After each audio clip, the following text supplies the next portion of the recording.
അത വരുന്ന ചേറ്റിപ്ര ചേക്കുവിന്റെ മോനെ കാണാൻ വരുന്നവര് ആ മുമ്പിലുള്ള കുണ്ടനാണ് ആങ്ങളെ ചക്കൻ. രണ്ടാമത്തത് അമ്മോനാന്ന് തോന്നുന്നു.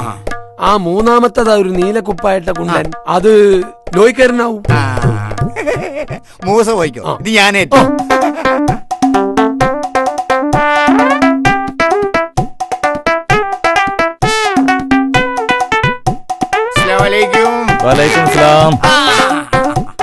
ഒന്ന് ചോദിച്ചോട്ടെ കൂട്ടെ, എന്തേ ചോദിക്കുന്നുണ്ട്, ഒന്നും തോന്നരുത്. എന്റെ സാഹചര്യം മോശമാണെന്ന് കണക്കായിക്കോളൂ.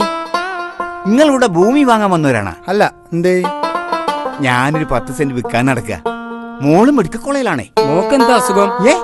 അസുഖമൊന്നുമില്ല. പിന്നെ ഓളവിടെ പഠിക്കുകയാണ്, 4ാം കൊല്ലാണ്. ഫീസ് കുറച്ച് അടയ്ക്കാൻ ബാക്കിയുണ്ട്. ഇത്ര ബുദ്ധിമുട്ടണോ? ഏതെങ്കിലും ബാങ്കിൽ നിന്ന് ലോൺ എടുത്താ പോരെ? അല്ലോ, പലിശ ഹറാമല്ലേ? മക്കളെ പഠിപ്പിക്കണോന്ന് കരുതി അള്ളാഹ്ക്ക് നിരക്കാത്ത ചെയ്യാൻ പറ്റുമോ?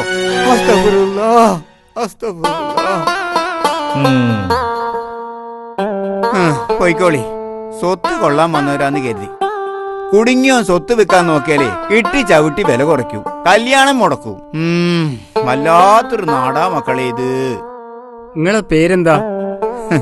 ബീരാനാജി. വലിയ തൊടൂലെ ബാപ്പു നാ മുമ്പൊക്കെ വിളിച്ചിരുന്നത്. ഇപ്പൊ ഇത്തിരി തൊലഞ്ഞില്ലേ?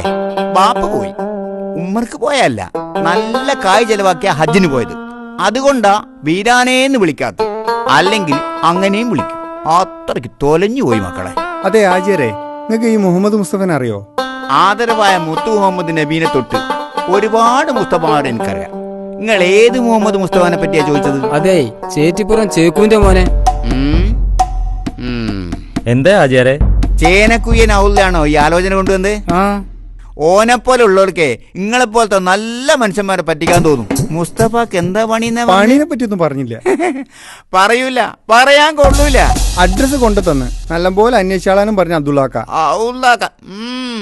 ആ ചെക്കനെ താമര എന്നാ ടൈറ്റ് പേര്. താമരയാ?